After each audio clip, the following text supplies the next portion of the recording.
Hey guys, ఎలా ఉన్నారు? George Soros ముసలోడే గాని దొంగనాడ్డుడుకు. ఎప్పుడో మొదటి ప్రపంచ యుద్ధం అయిపోయిన తర్వాత పుట్టాడు. ఇంకో నెలబోతే ఆయన వయసు 93 సంవత్సరాలు అనమాట. తీపి తింటే షుగరు, కారం తింటే బ్లడ్ ప్రెషర్, కరెక్ట్గా భోజనం చేస్తేనే చచ్చిపోతాడు. ఈ డైలాగ్ ఎక్కడ విన్నట్టుంది. ఇప్పుడంటే వయసుతో పాటు బొగ్గలు అవి ఇవి జారిపోయాయి అనుకోండి. యంగ్ గా ఉన్నప్పుడు మనోడు చేసిన అరాచకాలు అన్ని కావు. ఇండియాలో ఖాళిస్తానీ పెంచి పోషించింది George Soros. Bank of England ని నాకించేసింది జార్జ్ సోరోస్. మొన్నటికి మొన్న అమెరికాలో సిగ్నేచర్ బ్యాంక్ కుప్ప కూలిపోవడానికి కారణమైంది కూడా జార్జ్ సోరోస్. సర్ప్రైజింగ్ ఏంటంటే కేజ్రీవాల్ ఆమ్ ఆద్మీ పార్టీ పట్టడానికి, సీఎం అవడానికి, పంజాబ్ లో ఆమ్ ఆద్మీ పార్టీ గెలవటానికి కూడా రీజన్ జార్జ్ సోరోసే అని బీజేపీ ఆరోపణలు చేస్తూ ఉంటుంది. ఏంటి ఇంత బ్యాక్గ్రౌండ్ ఉందా అని అప్పుడే షాక్ అవ్వద్దు, ఇంకా చాలా ఉంది. జార్జ్ సోరోస్ ఒక మెగా బిలియనీర్ అనమాట. బోల్డ్ అంత డబ్బు ఉంది. ప్రపంచంలోనే ఎన్నో దేశాలకు, ఎన్జిఓలకు పిచ్చిగా డబ్బులు పంప్ చేస్తూ ఉంటాడు ఈ జార్జ్ సోరోస్. ప్రభుత్వాలను, దేశాలని కోల్చటం సోరోస్ కి మహా ఇష్టం అనమాట. పుట్టింది హంగరీలో అయినా కానీ అమెరికా అంటే ప్రాణం. బేసిక్ గా ఏంటంటే హంగేరియన్ అమెరికన్ మూలాలు ఉన్న వ్యక్తి జార్జ్ సోరోస్. 1930లో హంగేరియన్ జ్యూస్ ఫ్యామిలీలో పుట్టాడు. జ్యూస్ అంటే యూదులు అనమాట. అప్పట్లో జ్యూస్ కనిపిస్తే చాలు నాజీలు ఊరుకునేవారు కాదు. అందుకే ఫేక్ ఐడీలు పెట్టుకొని మరి వేరే దేశానికి పారిపోయింది సోరోస్ ఫ్యామిలీ. 1947లో లండన్ కి వెళ్ళాడు. అక్కడ రైల్వే స్టేషన్ లో ఒక పోర్టర్ గా పనిచేశాడు. 1956లో అమెరికా వెళ్ళాడు. 1973లో హెడ్జ్ ఫండ్ కంపెనీ పెట్టిన తర్వాత సోరోస్ వెనక్కి తిరిగి చూసుకోలేదు. హెవీ ఇన్వెస్ట్మెంట్స్ తో వరల్డ్ ఫేమస్ ఇన్వెస్టర్ అయ్యాడు. సంపాదించిన దాంతో అనుభవించకుండా దేశాలను, ప్రభుత్వాలని కోల్చటమే పనిగా పెట్టుకున్నాడు. ఒకప్పుడు సిఐఏ చేసిన పనిని ఇప్పటికీ చేస్తూ ఉన్నాడు జార్జ్ సోరోస్. జార్జ్ సోరోస్ కు మోడీ అంటే అస్సలు పడదనమాట. బాగా కోపం అనమాట. దానికి గట్టి రీజన్ కూడా ఉంది. ఈ ప్రపంచం మొత్తాన్ని క్రిస్టియానిటీతో నింపాలి అన్నది George Soros target. But Modi గారి టార్గెట్ దానికి క్వైట్ ఆపోజిట్ గా ఉంటుంది. జార్జ్ సోరోస్ పేరుకే నాస్తికుడు. బట్ ఓపెన్ సొసైటీ ఫౌండేషన్ పేరుతో ఒక ఎన్జిఓ నడుపుతున్నాడు. ప్రాజెక్ట్ జాషువా పేరుతో కొన్ని సంవత్సరాలుగా ఇండియాలోకి భారీ ఎత్తున ఫండ్స్ పంప్ చేస్తూనే ఉన్నాడు. జార్జ్ సోరోస్ నడుపుతున్న ఓపెన్ సొసైటీ ఫౌండేషన్ గురించి బీజేపీకి బాగా తెలుసు. అండ్ దానిపైన ఎలాగైనా యాక్షన్ తీసుకోవాలని ఎప్పటి నుంచో ప్లాన్ లో ఉంది. సో మోదీ గవర్నమెంట్ వస్తూనే కొన్ని ఎన్జిఓలను బ్యాన్ చేసింది. మరికొన్నిటికి ఫారెన్ నుంచి ఫండ్స్ రాకుండా ఆపేస్తుంది. అందుకే మోడీ అన్న, బీజేపీ అన్న జార్జ్ సోరోస్ కి మహా కోపం అనమాట. Open society foundation vice president Salil Shetty, ఈయన రాహుల్ గాంధీతో కలిసి భారత్ జోడో యాత్రలో పాదయాత్ర చేశారు. సో దీంతో కాంగ్రెస్ కి జార్జ్ సోరోస్ కి దగ్గర సంబంధాలు ఉన్నాయని బీజేపీ ఐటీ సెల్ బాగా ప్రచారం కూడా చేసింది. సో మోడీ అంటే జార్జ్ సోరోస్ కి కోపం. అందుకే ఛాన్స్ దొరికినప్పుడల్లా మోదీ గారి మీద కానీ లేకపోతే ఇండియా మీద కానీ కామెంట్స్ చేస్తూ ఉంటాడు జార్జ్ సోరోస్. దానికి చిన్న ఎగ్జాంపుల్, అదాని ఇష్యూలో జార్జ్ సోరోస్ జోక్యం చేసుకొని మరి ఇండియాలో డెమోక్రసీ లేదంటూ కామెంట్ చేశాడు. మోదీ గారిపై ఈ కోపం ఎంతవరకు వెళ్ళిందంటే కాశ్మీర్ విషయంలోనూ జార్జ్ సోరోస్ జోక్యం చేసుకునేంతగా. కాశ్మీర్ ఒక సెమీ ఆటోనామస్ ముస్లిం రీజన్ అంటూ కామెంట్ చేశాడు. ఇండియాలో ముస్లింల సిటిజన్షిప్ తీసేస్తున్నారంటూ మోదీ గవర్నమెంట్ పై ఇంటర్నేషనల్ డయాస్లపై కామెంట్ చేస్తూ ఉన్నాడు. జార్జ్ సోరోస్ ఈ మధ్య మోడీ గారిపై కామెంట్ చేయడంతోనే ఇండియాలో వెలుగులోకి వచ్చాడని చాలా మంది అనుకుంటారు. But George Soros foot steps ఇండియాలో ఎప్పటి నుంచి ఉన్నాయో తెలుసా? ఇందిరాగాంధీ గారి కాలం నుంచి. ఒకప్పుడు జార్జ్ సోరోస్ కి ఇందిరాగాంధీ గారితో అండ్ సోవియట్ యూనియన్ తో మంచి రిలేషన్స్ ఉన్నాయి. బట్ జార్జ్ సోరోస్ బుద్ధి అంత మంచిది కాదనమాట. ది సోరోస్ ఫౌండేషన్ పేరుతో రష్యా సైంటిస్టులకే డబ్బులు ఎరగా వేసి సీక్రెట్ సైంటిఫిక్ ఇన్ఫర్మేషన్ని రాబట్టాడు. ఎందుకంటే దాన్ని అమెరికాకి అమ్మితే బాగా డబ్బు వస్తుంది కాబట్టి. ఈ విషయం రష్యా కేజీబీకి తెలిసింది. అప్పటి నుంచి జార్జ్ సోరోస్ హిట్ లిస్ట్లో ఉన్నాడు. ఈ విషయం ఇందిరాగాంధీ గారికి చెప్పి వార్నింగ్ ఇచ్చింది రష్యా. సో ఇందిరాగాంధీ గారు కూడా జార్జ్ సోరోస్ని పక్కన పెట్టారు.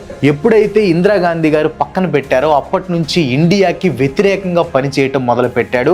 ఖాళిస్తానీ మూమెంట్ ని తిరిగి స్క్రీన్ పైకి తీసుకొని వచ్చాడు. ఇండియాలో ఖాళిస్తానీ మూమెంట్ అనేది 1920 నుంచే ఉంది. పంజాబీ మాట్లాడే వారి కోసం పాకిస్తాన్ లోని పంజాబ్ అండ్ ఇండియాలోని పంజాబ్ కలిసి లాహోర్ రాజధానిగా తమకంటూ ప్రత్యేక రాష్ట్రం కావాలనేది ఖాళిస్తానీ డిమాండ్ అన్నమాట.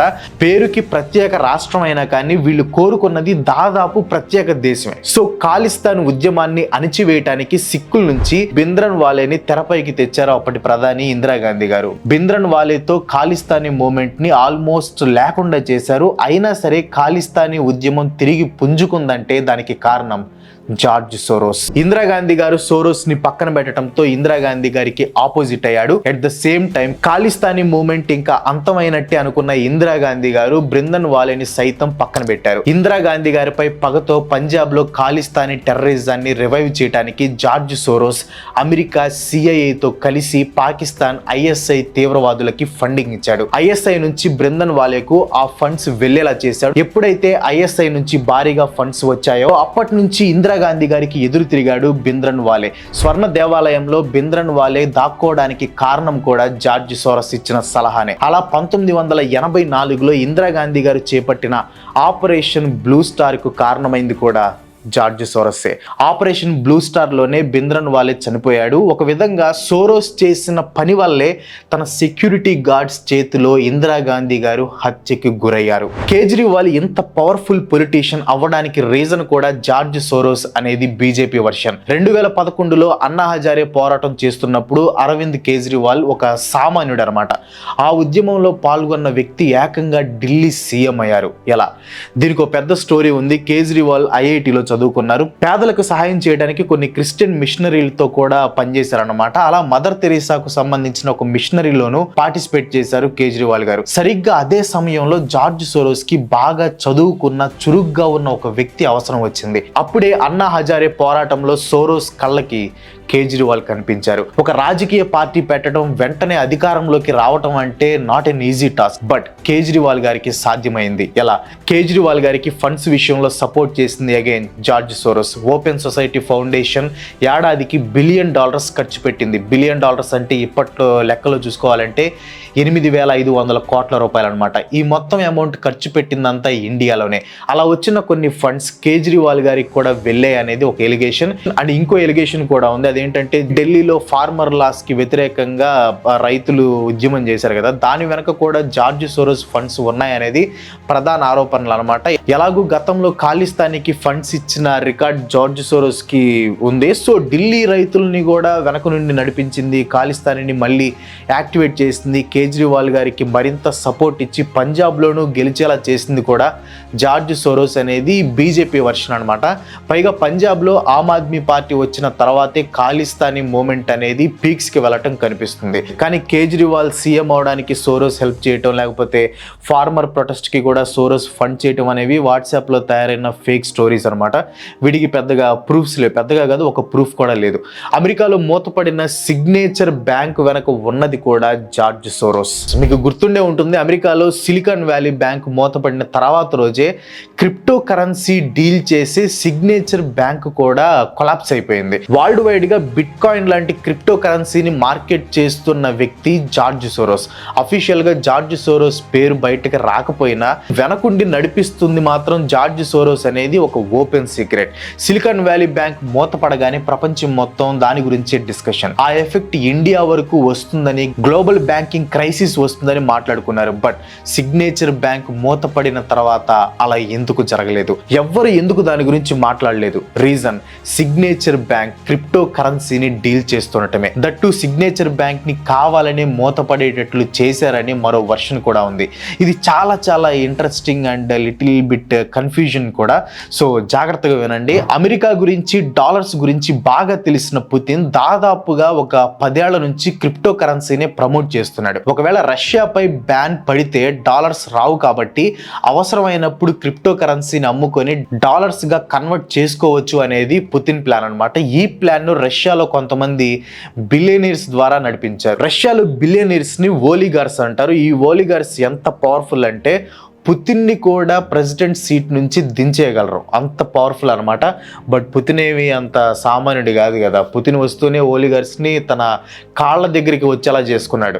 వీళ్ళలో కొంతమందిని జార్జ్ సోరోస్ దగ్గరికి పంపిందే పుతిన్. క్రిప్టోని డీల్ చేసే సిగ్నేచర్ బ్యాంక్ వెనక ఉంది సోరోస్ అన్న విషయం పుతిన్కి బాగా తెలుసు. సో కొంతమంది ఓలిగార్స్ తాము పుతిన్ వ్యతిరేక వర్గం అని సోరోస్ని నమ్మించేలా చేశారు. అలా రష్యన్ రూబెల్స్ ని క్రిప్టోల్లో పెట్టించి వాటిని డాలర్స్ గా కన్వర్ట్ చేసి తిరిగి మాస్కోకి తీసుకువెళ్లారు. అందుకే ఒకవైపు యుక్రెయిన్తో యుద్ధం జరుగుతున్నా సరే రష్యా బ్యాంకులు కొలాప్స్ అవ్వలేదు అండ్ ఆయుధాలు కొనుక్కోవడానికి ఫండ్స్ కొరత కూడా రాలేదు. దీనికి మెయిన్ రీజన్ క్రిప్టోలను డాలర్స్ గా మార్చుకోవడమే. పెంటగాన్ సిఐఏ ఆరా తీస్తే ఈ సిగ్నేచర్ బ్యాంక్ వ్యవహారం అంతా బయటపడింది. అందుకే సిగ్నేచర్ బ్యాంక్ మూత పడేలా చేశారు. దీనిపై పెద్ద డిస్కషన్ కూడా జరగలేదు అండ్ జార్జ్ సోరోస్ కూడా ఏమీ మాట్లాడలేదు. అండ్ సద్దాం హుస్సేన్ పతనం వెనక ఉంది కూడా జార్జ్ సోరోస్. 1963లో ఎవాల్డ్ హెన్రిక్ వరల్డ్ క్లిస్ట్ అనే వ్యక్తి జర్మనీలోని మునిచ్ లో ఎంఎస్సి అనే ఎన్జిఓ పెట్టాడు. దీనికి ఫండ్స్ ఇచ్చేది అల్టిమేట్ గా మళ్ళీ జార్జ్ సోరోసే. ఒకప్పుడు ఎంఎస్సి అనే ఎన్జిఓ ద్వారానే సద్దాం హుస్సేన్ కి వ్యతిరేకంగా ఇరాక్ ప్రజల్లో ఒక ద్వేషం రగిలేలా చేశారు. ఇరాక్ లో వైలెన్స్ జరిగేలా చేసి చివరికి సద్దాంతోనే వైలెన్స్ చేస్తున్న వారిపై ఫైరింగ్ జరిగేలా చేసింది. సద్దాం హుస్సేన్ ఇరాకీలపై కాల్పులు జరుపుతున్నాడంటూ మరింత విద్వేషాన్ని రెచ్చగొట్టేలా చేశారు. ఇదంతా చేసింది ఎంఎస్సి అండ్ జార్జ్ సోరోస్ ఎన్జిఓలే. సద్దాంను చంపడానికి కావాల్సిన ప్లాట్ఫామ్ని వీళ్ళే రెడీ చేస్తే అమెరికా వచ్చి పని పూర్తి చేసింది. మాస్ డిస్ట్రక్షన్ వెపన్స్ వాడుతున్నాడంటూ సద్దాం హుస్సేన్ని ఉరితీయించింది అమెరికా. ఆల్రెడీ సద్దాం హుస్సేన్ పతనం అనే అమెరికా రాజకీయాలు సిరీస్ లో వీడియో చేశారు. మీరు ఆ వీడియో మిస్ అయ్యింటే లింక్ కింద డిస్క్రిప్షన్ లో ఉంటుంది, చూడటానికి ట్రై చేయండి. అండ్ రష్యాపై యుక్రెయిన్ ని మరింత ఎగదోస్తుంది కూడా ఈ ఎంఎన్సి అండ్ జార్జ్ సోరోసే. అమెరికా నాటో దేశాలు ఉక్రెయిన్ కి లేటెస్ట్ జెట్ ఫైటర్స్ ని ఇవ్వాలని పట్టుబడుతుంది కూడా జార్జ్ సోరోసే. ఈ మధ్య ఇండియాపై అమెరికాతో ఆంక్షలు పెట్టించాలనే ప్రెషర్ తీసుకొచ్చింది కూడా ఇతనే. ఇందుకోసం యుక్రెయిన్ ప్రెసిడెంట్ జెలెన్స్కీని ఉపయోగించుకున్నాడు. రష్యా యుక్రెయిన్ వార్ తర్వాత చాలా చీప్ కాస్ట్ కు క్రూడ్ ఆయిల్ సప్లై చేస్తుంది రష్యా. ఈ క్రూడ్ ఆయిల్ ని ఇండియాలో రిఫైన్ చేసి మళ్ళీ యూరప్ దేశాలకి అమ్ముతుంది. ఇది పుతిన్ మోడీ కుట్ర అంటూ జెలెన్స్కీ వాయిస్ రైస్ చేయడం వెనక ఉన్న పెద్ద మనిషి కూడా జార్జ్ సోరోస్. ఇంత పెద్ద ఇన్వెస్టర్ అయిన జార్జ్ సోరోస్ అసలు ఎకానమీస్ ని ఎలా డెస్ట్రాయ్ చేస్తాడో ఇప్పుడు క్లియర్ గా చూద్దాం. 1990s లో అన్ని యూరోపియన్ కరెన్సీస్ ని కలపాలి అనే ఉద్దేశంతో బ్రిటన్ కూడా తన కరెన్సీ అయిన great British pound European exchange rate mechanism లో జాయిన్ అవుతుంది. అయితే అప్పుడు ఈఆర్ఎం లో జర్మన్ డచ్ మార్క్ స్టాండర్డ్ కరెన్సీగా ఉండేదన్నమాట. సో ఈఆర్ఎం లో జాయిన్ అయినప్పుడు బ్రిటిష్ యొక్క జీబీపీకి 2.7 డిఎం రేంజ్ లోనే ఉండాలి అనే హోప్ తో ఉన్నప్పటికీ బ్రిటిష్ లో జీబీపీ ఇన్ఫ్లేషన్ రేట్ జర్మనీలో డిఎం కన్నా ఎంతో ఎక్కువగా ఉండేది. సో ఇలా ఉండటంతో ఏంటంటే ఈఆర్ఎం లో బ్రిటిష్ పౌండ్ యొక్క వాల్యూని పెంచడానికి బ్రిటిష్ ఇంట్రెస్ట్ రేట్ ని పెంచింది. అంటే ఇన్వెస్టర్స్ ని అట్రాక్ట్ చేద్దాం అనే ఉద్దేశంతో. ఇలా చేస్తే ఏంటంటే యూకేలో ఇన్ఫ్లేషన్ ఇంకా పెరిగిపోయి పౌండ్ వాల్యూ చాలా పెరిగిపోతుంది అనమాట. అండ్ ఈఆర్ఎం యొక్క స్టాండర్డ్ కరెన్సీ అయిన డిఈఎం యొక్క వాల్యూ పడిపోతుంది. సో ఇది గమనించిన జార్జ్ సోరోస్ ఏం చేశాడంటే ఇలా అన్స్టేబుల్ గా ఉన్న పౌండ్ ని టార్గెట్ చేశాడు. షార్ట్ పొజిషన్ చేశాడు. షార్ట్ పొజిషన్ అంటే ఒక స్టాక్ లేదా కరెన్సీ యొక్క వాల్యూ పడిపోతున్నప్పుడు దాన్ని అమ్మేసి వాల్యూ పడిపోయాక లో ప్రైస్ లో మళ్ళీ దాన్ని కొనుక్కోవటం. ఆల్రెడీ యూరోపియన్ మార్కెట్ లో మంచి కాంటాక్ట్స్ ఉండటంతో సోరోస్ బ్యాంక్స్ అండ్ ఇన్వెస్టర్స్ దగ్గర 10 బిలియన్ పౌండ్స్ ని తీసుకొని వాటిని యూరోపియన్ మార్కెట్ లో అమ్మేసి వాటి బదులు డిఈఎం ని కొనేశాడు. మంచి ఇన్ఫ్లుయెన్స్ ఉన్న ఇన్వెస్టర్ అవడంతో తను షార్ట్ పొజిషన్ చేసిన తర్వాత మీడియాలో బ్రిటిష్ పౌండ్ కరెక్ట్ వేస్ లో గ్రో అవటం లేదు, ఎప్పటికైనా పడిపోతుంది అని చెప్తూ డైరెక్ట్ గా స్టేట్మెంట్స్ రిలీజ్ చేశాడు. దీంతో వేరే ఇన్వెస్టర్స్ కూడా తమ దగ్గర ఉన్న పౌండ్స్ ని అమ్మేయటం స్టార్ట్ చేశారు. సో ఇలా పౌండ్స్ ని మాస్ గా అందరూ అమ్మేయడంతో డిఎం కి అగెనిస్ట్ గా పౌండ్ 15% క్రాష్ అయిపోయింది. ఇలా పడిపోయి కొనేవారు ఎవరూ లేకపోవడంతో కరెన్సీ క్రాష్ ని కొంతైనా ఆపాలి అనే ఉద్దేశంతో బ్యాంక్ ఆఫ్ ఇంగ్లాండే పౌండ్స్ ని రిటర్న్ లో కొనుక్కుంది. ఇది 1992 సెప్టెంబర్ 16న జరిగింది. ఆ రోజు వెన్స్డే అవటంతో బ్రిటిష్ ఎకనామిక్ హిస్టరీలో ఆ డే ని బ్లాక్ వెన్స్డేగా పిలుస్తారు. సో దీని వల్ల తను అనుకున్నట్టు పౌండ్ రేట్ పడిపోవడంతో సోరోస్ ఆ 10 బిలియన్ పౌండ్స్ వర్త్ డిఎం వాడి వాల్యూ పడిపోయిన పౌండ్స్ ని చీపర్ రేట్ కి కొనేశాడు. ఆ కొన్న పౌండ్స్ ని మళ్ళీ తాను తీసుకున్న బ్యాంక్స్ కి ఇచ్చేశాడు అనమాట. చాలా తెలివైనడు కదా. ఈ ప్రాసెస్ లో జార్జ్ సోరోస్ $1 బిలియన్ ప్రాఫిట్ ని పొందాడు. ఆ తర్వాత బ్రిటన్ చాలా సంవత్సరాలు రెసెషన్ లో ఉంది. సోరోస్ కి మాత్రం the man who broke the bank of England అనే టైటిల్ వచ్చింది. 2023కి సోరోస్ నెట్వర్త్ వచ్చేసి $6.7 బిలియన్ అన్నమాట. అయితే తను ఓఎస్ఎఫ్ వర్క్స్ కి ఇప్పటిదాకా డొనేట్ చేసింది అప్రాక్సిమేట్లీ $32 బిలియన్. అయితే నిజంగా Soros human rights and democracy కోసమే ఈ ఫౌండేషన్ ని యూజ్ చేస్తాడా? దీని వెనకాల ముఖ్యమైన కారణం ఏంటంటే స్టార్టింగ్ లో చెప్పుకున్నట్లు సోరోస్ పర్సనల్ గా తను హిట్లర్ లాంటి డిక్టేటర్ వల్ల 1944లో జీవిష్ డిస్క్రిమినేషన్ కి గురవటంతో తను ప్రెసెంట్ ప్రపంచంలో ఎక్కడ ప్రజల హక్కులు తొక్కివేయబడతాయి అని ఫీల్ అవుతాడో అక్కడ తన సంపాదన అండ్ పలుకుబడినంత వాడి బ్యాలెన్స్ తేవాలి అనుకుంటాడు. తన అఫీషియల్ గా ఓఎస్ఎఫ్ ని లాంచ్ చేయక ముందు కూడా తన హోమ్ కంట్రీ అయిన హంగరీని కూడా సోవియట్ అంటే రష్యా కంట్రోల్ నుంచి ఫ్రీ చేయడానికి తన మనీ అండ్ ఇన్ఫ్లుయెన్స్ ని వాడాడు. 1980s లో కమ్యూనిస్ట్ హంగరీలో ఓపెన్ సొసైటీ ఐడియాస్ ని ప్రమోట్ చేస్తూ అక్కడ పీపుల్ కి వెస్ట్రన్ యూరోప్ లో స్టడీస్ కి ఫండింగ్ చేసేవాడు అనమాట. సో దీని వల్ల అక్కడ హంగేరియన్ పీపుల్ కి వాళ్ళ రైట్స్ గుర్తొచ్చి కమ్యూనిస్ట్ రష్యాకి ఎగనెస్ట్ గా రివోల్ట్స్ చేయడం స్టార్ట్ చేశారు. 1991లో సోవియట్ నుంచి ఫ్రీడమ్ సంపాదించుకున్నారు. సో ఈ ఇన్సిడెంట్స్ తర్వాత క్రిటికల్ థింకింగ్ ని ప్రోత్సహిస్తూ 1991లో సెంట్రల్ యూనివర్సిటీ ఆఫ్ యూరప్ ని కూడా స్థాపించాడు. ఇండియాలో జార్జ్ సోరోస్ ఓఎస్ఎఫ్ ద్వారా 1999లోనే ఫండింగ్ స్టార్ట్ చేశాడు అనమాట.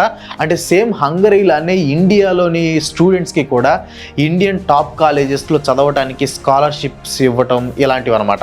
సో బేసిక్ గా సోరోస్ ఏదైనా కంట్రీలో హ్యూమన్ రైట్స్ గురించి సపోర్ట్ చేద్దాం అనుకున్నప్పుడు 3 మెయిన్ వేస్ ని ఫాలో అవుతాడు. ఫస్ట్ వన్ ఏంటంటే అపోజిషన్ పార్టీతో బలమైన సంబంధాలు ఏర్పరచుకుంటాడు. మీరు గమనించినట్లయితే ఓఎస్ఎఫ్ వైస్ ప్రెసిడెంట్ అయిన సలిల్ శెట్టి ఎప్పుడు చూసినా ప్రతి కాంగ్రెస్ ఈవెంట్ లో ఉంటాడు. ఫర్ ఎగ్జాంపుల్ భారత్ జోడో యాత్రలో కూడా మీరు రాహుల్ గాంధీ గారితో పాటు ఇతన్ని చూడొచ్చు. అండ్ సెకండ్ వన్ వచ్చేసి జార్జ్ సోరోస్ జర్నలిస్టులతో కూడా స్ట్రాంగ్ రిలేషన్ మెయింటైన్ చేస్తాడు. అంటే వాళ్ళకి గవర్నమెంట్ కి అగెనెస్ట్ గా న్యూస్ చెప్పడానికి ఫండింగ్స్ ఇస్తాడనమాట.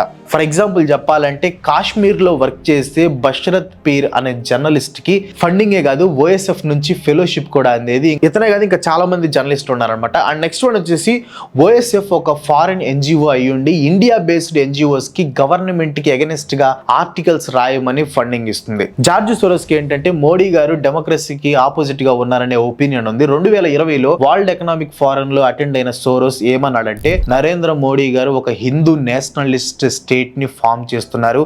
సెమీ అటానమస్ రీజన్ అయిన కాశ్మీర్ లో లక్షల మంది ముస్లిం ప్రజల హక్కులు అండ్ వాళ్ళ సిటిజన్షిప్స్ ని లాక్కోవాలనుకుంటున్నారు అన్నాడు. ఇప్పుడంటే జస్ట్ స్టేట్మెంట్స్ ఓకే. 2014లో ఫస్ట్ బీజేపీ పవర్ లోకి వచ్చినప్పుడు తన అఫీషియల్ ఓఎస్ఎఫ్ వెబ్సైట్ లో ఇండియాలో డైరెక్ట్ గా చెప్పాలి అంటే బీజేపీకి అగెనెస్ట్ గా నాన్ గవర్నమెంట్ మూవ్మెంట్స్ ని సపోర్ట్ చేస్తూ ప్రోగ్రామ్ లాంచ్ చేస్తున్నాం అని పబ్లిష్ చేశారు. సో ఈ విధంగా జార్జ్ సోరోస్ చేసిన కామెంట్స్ ని దృష్టిలో పెట్టుకొని యూనియన్ మినిస్టర్ అయిన స్మృతి ఇరానీ గారు చెప్పింది ఏంటంటే సోరోస్ ఇండియా డెమోక్రటిక్ సిస్టమ్ ని డిస్టర్బ్ చేయడానికి $1 బిలియన్ ఇన్వెస్ట్ చేశాడు. అంటే సుమారు 8,500 కోట్లని మనం ఇందాక చెప్పుకున్నాం. సో అదే విషయం యూనియన్ మినిస్టర్ అయిన స్మృతి ఇరానీ గారు కూడా ఒక ప్రెస్ మీట్ లో చెప్పారనమాట. సో జార్జ్ సోరోస్ తన మిగతా ఎకనామీస్ కి చేస్తున్నట్లు ఇండియన్ గవర్నమెంట్ కొలాప్స్ అయ్యేలా రూపీ మీద కూడా షార్ట్ ఇన్వెస్ట్మెంట్ చేస్తాడంటారా? సో చేసినా చేయొచ్చు. అండ్ ఎక్స్టర్నల్ అఫైర్స్ మినిస్టర్ అయిన ఎస్ జయశంకర్ గారు అన్నట్టు సోరోస్ లాంటి వ్యక్తులు ఓపెన్ సొసైటీ పీపుల్ రైట్స్ అని అంటూనే తాము సపోర్ట్ చేసే లేదా తమకి అనుకూలంగా ఉండే గవర్నమెంట్ విన్ అయితే డెమోక్రసీ లేదా అది యాంటీ డెమోక్రసీ అనుకుంటారు. సో 2020లో సోరోస్ అన్నట్టు కాశ్మీర్ ముస్లిమ్స్ యొక్క సిటిజన్షిప్స్ ని కూడా బీజేపీ గవర్నమెంట్ రద్దు చేయలేదు. ఇప్పటికీ ఈ ఓఎస్ఎఫ్ ద్వారా వర్క్ చేసే జర్నలిస్టులు మీడియా పర్సన్స్ అండ్ ఇంకా చాలా మంది సోరోస్ కి సపోర్ట్ చేస్తూ ఉంటారు. కానీ మనం గుర్తుపెట్టుకోవాల్సిన విషయం ఏంటంటే ఇండియా ఎప్పటికీ డెమోక్రటిక్ నేషనే. మన కంట్రీలో ప్రతి సిటిజన్ కి క్వశ్చన్ చేసే హక్కు ఉంది. సో ఎవరో 93 సంవత్సరాల ముసలాయన ఎక్కడో న్యూయార్క్ లో కూర్చొని మన దేశం గురించి మాట్లాడతాం, మన దేశం మీద కామెంట్స్ చేస్తాం, మన విషయాల్లో వేలు పెట్టాల్సిన అవసరం లేదు. సో నాకు తెలిసి ఇంకా ఆయన ఎన్ని సంవత్సరాలు బతుకుతాడో కింద కామెంట్ లో నాకు చెప్పండి. That's all for today. ఈ వీడియో మీకు బాగా ఇంట్రెస్టింగ్ అండ్ ఇన్ఫర్మేటివ్ అనిపించిందని నేను అనుకుంటున్నాను. ఇన్ కేస్ మీరు మన ఛానల్కి ఇంకా సబ్స్క్రైబ్ కాకపోతే వెంటనే సబ్స్క్రైబ్ అవ్వండి అండ్ పక్కనే ఉన్న గంట సింబల్ కూడా యాక్టివేట్ చేయండి. అండ్ ఈ వీడియోని మీ ఫ్రెండ్స్ అండ్ ఫ్యామిలీతో షేర్ చేయడానికి ట్రై చేయండి. అండ్ నెక్స్ట్ వీడియోలో ఇంకో మంచి ఎపిసోడ్తో మీ ముందుకు వచ్చేస్తాను. అంతవరకు సెలవు. Bye bye.